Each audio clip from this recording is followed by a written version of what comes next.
श्री गुरु चरण सरोज रजे, निज मन मुकुर सुधार। बरनो रघुबर विमल जसु, जो दायक फल चार। बुद्धिहीन तनु जानिके, सुमिरो पवन कुमार। बल बुद्धि विद्या देव मोहि, हरहु कलेस विकार। जय श्री राधे कृष्णा। ओम नमो भगवते वासुदेवाय नमः। ओम नमः शिवाय। हे प्रिय भक्तों, आज माघ मास का मंगलवार का दिन है और आप सभी सुनेंगे मंगलवार के दिन हनुमान जी की बहुत ही पावन कथा।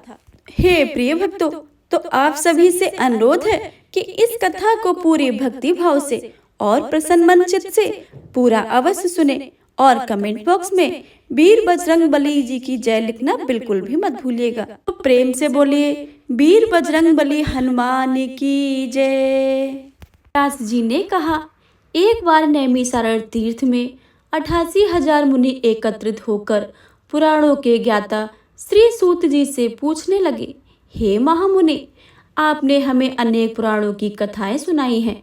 अब कृपया करके हमें ऐसा व्रत और कथा बताएं जिसके करने से संतान की प्राप्ति हो तथा मनुष्यों का रोग शोक अग्नि सर्व दुख आदि भय को दूर होकर, क्योंकि कलयुग में सभी जीवों की आयु बहुत कम है, फिर इस पर उन्हें रोग चिंता के कष्ट लगे रहते हैं, तो फिर वह श्री हरि के चरणों में अपना ध्यान कैसे लगा सकेंगे। श्री सूत जी बोले, हे मुनियों, आपने लोक कल्याण के लिए बहुत ही उत्तम बात पूछी है। एक बार युधिष्ठिर ने भगवान कृष्ण से लोक कल्याण के लिए यह प्रश्न किया था।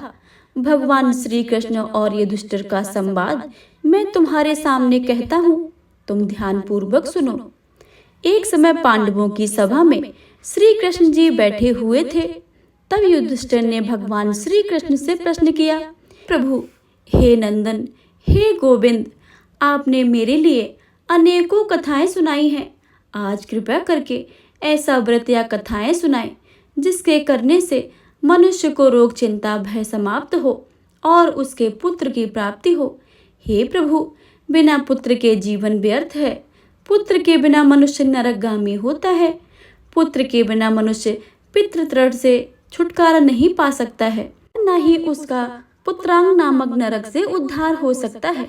अतः पुत्रदायक व्रत बतलाइए। श्री कृष्ण भगवान बोले, हे राजन, मैं एक प्राचीन इतिहास सुनाता हूँ, आप उसे ध्यान पूर्वक सुनो। कुंडलपुर नामक एक नगर था। उसमें नंदा नामक एक ब्राह्मण रहता था। भगवान की कृपा से उसके पास सब कुछ था, फिर भी वह दुखी था। इसका कारण यह था कि ब्राह्मण की स्त्री सुनंदा के कोई संतान न थी। सुनंदा पतिव्रता थी, भक्ति पूर्वक श्री हनुमान जी की आराधना करती थी। मंगलवार के दिन व्रत करके अंत में भोजन बनाकर हनुमान जी का भोग लगाने के बाद स्वयं भोजन करती थी। एक बार मंगल के दिन ब्राह्मणी गृह कार्यों की अधिकता के कारण हनुमान जी को भोग न लगा सकी, तो इस पर उसे बहुत ही दुख हुआ। उसने कुछ भी नहीं खाया और अपने मन में प्रण किया कि अब तो अगले मंगल को ही हनुमान जी का भोग लगाकर अन्न जल ग्रहण करूंगी। ब्राह्मणी सुनंदा की इस असीम भक्ति के प्रभाव से श्री हनुमान जी बहुत प्रसन्न हुए और प्रकट होकर बोले, सुनंदा, मैं तेरी भक्ति से बहुत प्रसन्न हूँ, तू उठ और वरदान मांग। सुनंदा अपने आराध्य देव की हनुमान जी को देखकर आनंद की अधिकता से विह्वल होकर हनुमान जी के चरणों में गिरकर बोली, हे प्रभु, मेरे कोई संतान नहीं है, कृपया करके मुझे संतान प्राप्ति का आशीर्वाद दें, तो आपकी अति कृपा होगी। श्री महावीर जी बोले, तेरी इच्छा पूर्ण होगी, तेरे एक कन्या पैदा होगी, उसके अष्टांग प्रतिदिन सोना दिया करेंगे। इस प्रकार कहकर श्री महावीर जी अंतर्ध्यान हो गए। ब्राह्मणी सुनंदा बहुत ही हर्षित हुई। और यह समाचार उसने अपने पति से कहा। ब्रह्मदेव कन्या का वरदान सुनकर कुछ दुखी हुए, परंतु सोना मिलने की बात सुनी तो बहुत प्रसन्न हुए। विचार किया कि ऐसी कन्या के साथ मेरी निर्धनता भी समाप्त हो जाएगी। हनुमान जी की कृपा से वह ब्राह्मणी गर्भवती हुई और 10वें महीने में उसे बहुत ही सुंदर पुत्री प्राप्त हुई। यह बच्ची अपने पिता के घर में ठीक उसी तरह से बढ़ने लगी जिस प्रकार शुक्ल पक्ष में चंद्रमा की कला बढ़ती है। 10वें दिन ब्राह्मण ने उस बालक का नामकरण संस्कार कराया। उसके कुल पुरोहित ने उस बालिका का नाम रत्नावली रखा, क्योंकि यह कन्या सोना प्रदान करती थी। इस कन्या ने पूर्व जन्म में बड़े ही विधान से मंगल देव का व्रत किया था। रत्नावली का अष्टांग बहुत सा सोना देता था। उस सोने से नंदा ब्राह्मण बहुत ही धनवान हो गया। अब ब्राह्मण भी बहुत अभिमान करने लगा था। समय बीतता रहा। अब रत्नावली 10 वर्ष की हो चुकी थी।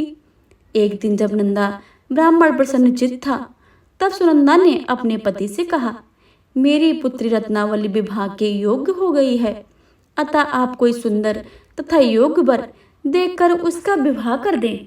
सुनकर ब्राह्मण बोला, अभी तो रत्नावली बहुत छोटी है।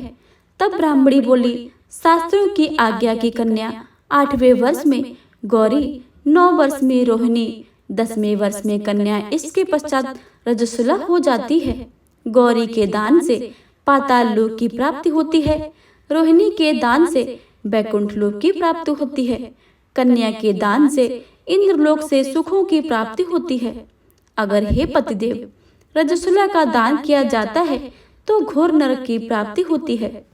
इस पर ब्राह्मण बोला, अभी तो रत्नावली मात्र 10 वर्ष की है और मैंने तो 16-16 वर्ष की कन्याओं के विवाह कराए हैं, अभी जल्दी क्या है। तब ब्राह्मणी सुनंदा बोली, आपको तो लोभ अधिक हो गया है। लगता है शास्त्रों में कहा गया है कि माता पिता और बड़ा भाई रजस्वला कन्या को देखते ही वह अवश्य ही नरकगामी होते हैं। तब ब्राह्मण बोला, अच्छी बात है, कल मैं अवश्य ही योग वर तलाश में अपना दूध भेजूंगा। दूसरे दिन ब्राह्मण ने अपने दूत को बुलाकर और आज्ञा दी, जैसी सुंदर मेरी कन्या है वैसा ही सुंदर वर उसके लिए तलाश करो। दूत अपने स्वामी की आज्ञा पाकर निकल पड़ा। पंपई नगर में उसने एक सुंदर लड़के को देखा। यह बालक एक ब्राह्मण परिवार का बहुत धनवान पुत्र था और गुणवान था। इसका नाम सोमेश्वर था।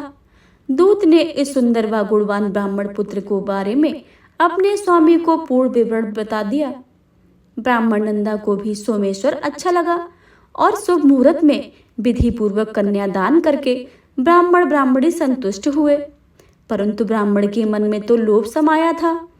उसने कन्यादान तो कर दिया था, पर वह बहुत खिन्न था। उसने विचार किया कि रत्नावली तो अब चली जाएगी और मुझे इससे तो सोना मिलता था, अब वह मिलेगा नहीं। मेरे पास तो जो धन था उसके विवाह में खर्च हो गया है। जो शेष बचा है वह भी कुछ दिनों पश्चात समाप्त हो जाएगा। तो इसका विवाह करके बहुत ही बड़ी भूल कर दी है। अब कोई ऐसा उपाय हो कि रत्नावली मेरे घर पर ही बनी रहे, अपनी ससुराल न जावे। लोभ रूपी राक्षस ब्राह्मण के मस्तिष्क पर छाता रहा। रात भर अपनी सैया पर बेचैनी से करवटें बदलते बदलते उसने एक बहुत ही क्रूर निर्णय लिया। उसने विचार किया कि जब रत्नावली को लेकर उसका पति सोमेश्वर अपने घर के लिए जाएगा तो वह मार्ग में छिपकर सोमेश्वर का वध कर देगा और अपनी लड़की को अपने घर ले आएगा, जिससे नियमित रूप से उसे सोना भी मिलता रहेगा और समाज का कोई मनुष्य दोष भी नहीं देगा। प्रातःकाल हुआ तो नंदा और सुनंदा ने अपने जमाई और लड़के को बहुत सारा धन देकर विदा किया। सोमेश्वर अपनी पत्नी रत्नावली को लेकर ससुराल में अपने घर की तरफ चल दिया। ब्राह्मण नंदा महालोक के वशीभूत हो अपनी मति खो चुका था। पाप पुण्य उसे विचार न रहा था। अपने भयानक व क्रूर निर्णय को कार्य रूप देने के लिए उसने अपने दूत को मार्ग में अपने जमाई का वध करने के लिए भेज दिया था, ताकि रत्नावली से प्राप्त होने वाला सोना उसे हमेशा लगातार मिलता रहे और वो कभी निर्धन ना हो। ब्राह्मणों के दूत ने अपने स्वामी की आज्ञा का पालन करते हुए उसके जमाई सोमेश्वर का मार्ग में ही वध कर दिया।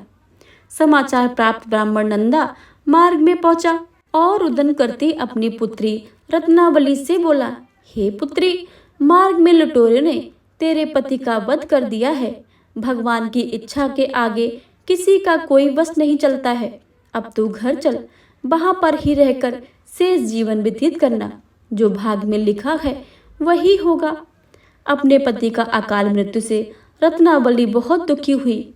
करुण क्रंदन से रुंदन करते हुए अपने पिता से बोली, हे पिताजी, इस संसार में जिस स्त्री का पति नहीं है उसका जीना व्यर्थ है। मैं अपने पति के साथ ही अपने शरीर को जला दूंगी और सती होकर अपने इस जन्म को माता पिता के नाम को तथा सास ससुर के यश को सार्थक करूंगी। ब्राह्मण नंदा अपनी पुत्री रत्नावली के ऐसे वचनों को सुनकर बहुत दुखी हुआ।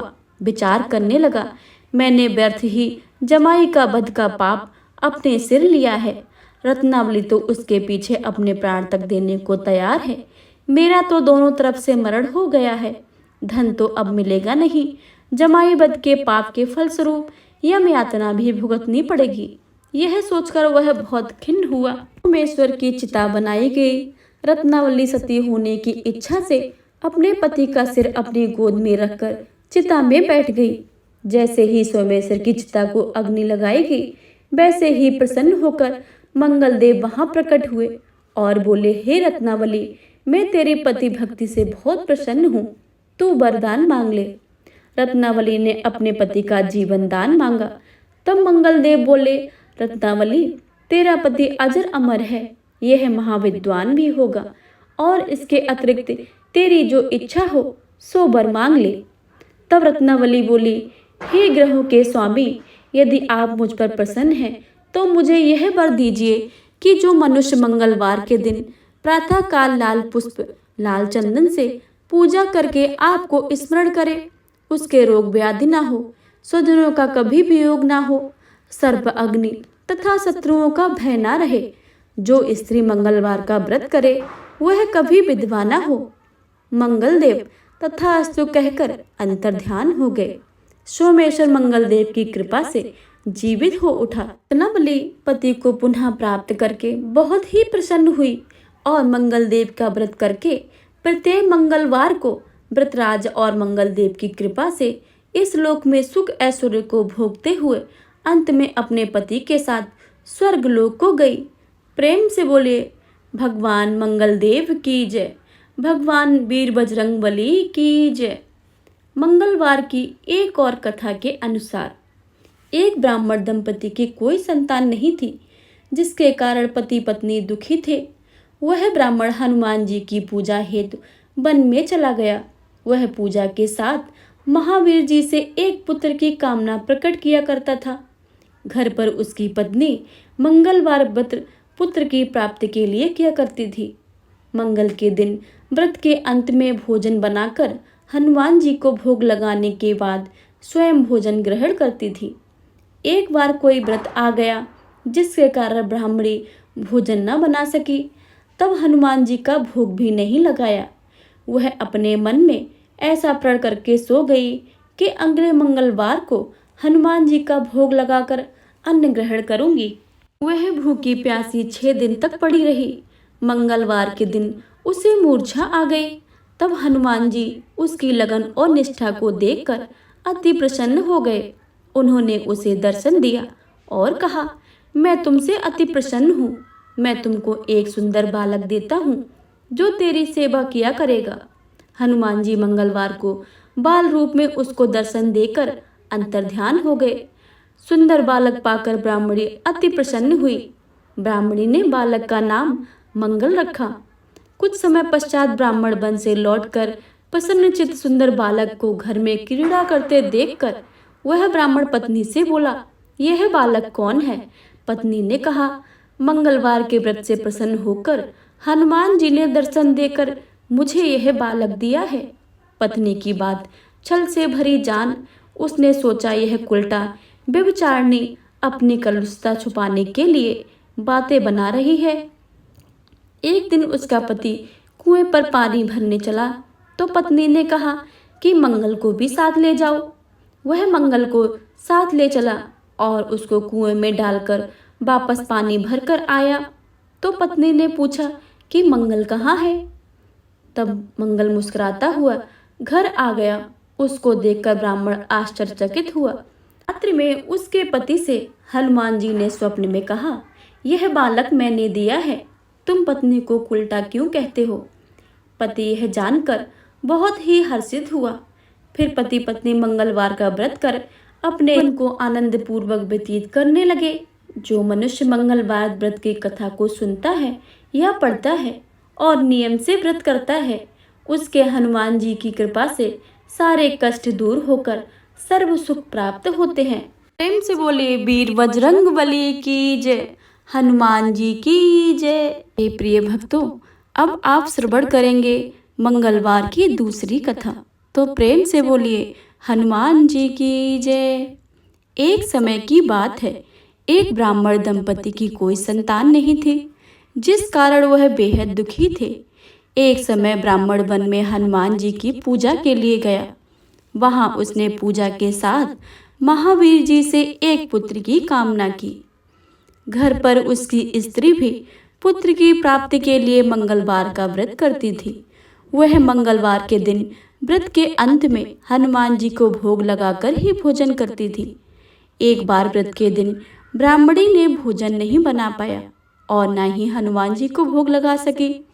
उसने यह प्रण किया कि वह अगले मंगलवार को ही भगवान को भोग लगाकर ही भोजन करेगी। वह भूखी प्यासी 6 दिन तक पड़ी रही। मंगलवार के दिन वह बेहोश हो गई। हनुमान जी उसकी निष्ठा और लगन को देखकर प्रसन्न हुए। हनुमान जी ने उन्हें आशीर्वाद स्वरूप ब्राह्मणी को एक पुत्र दिया और कहा कि यह तुम्हारी बहुत ही सेवा करेगा। बालक को पाकर ब्राह्मणी अति प्रसन्न हुई। उसने बालक का नाम मंगल रखा। कुछ समय उपरांत जब ब्राह्मण घर आया तो बालक को देखकर पूछा कि यह कौन है। तब पत्नी बोली कि मंगलवार व्रत से प्रसन्न होकर हनुमान जी ने उसे यह बालक दिया है। ब्राह्मण को अपनी पत्नी की बात पर विश्वास नहीं हुआ। एक दिन मौका देखकर ब्राह्मण ने बालक को कुएं में गिरा दिया। घर पर लौटने पर ब्राह्मणी ने पूछा कि मंगल कहाँ है। तभी मंगल पीछे से मुस्कुराकर आ गया। उसे वापस देखकर ब्राह्मण आश्चर्यचकित रह गए। रात्रि को हनुमान जी ने उसे सपने में दर्शन दिए और बताया कि यह पुत्र उन्होंने दिया है। ब्राह्मण सत्य जानकर बहुत ही खुश हुआ। इसके बाद ब्राह्मण दंपति प्रत्येक मंगलवार को व्रत रखने लगे। जो मनुष्य मंगलवार को व्रत करता है, कथा को पढ़ता है और सुनता है और नियम से व्रत रखता है, उसे हनुमान जी की कृपा से सब कष्ट दूर होकर सर्व सुख प्राप्त होता है और हनुमान जी की दया का पात्र बनता है। तो प्रेम से बोलिए वीर बजरंग बली हनुमान जी की जय। सियावर रामचंद्र की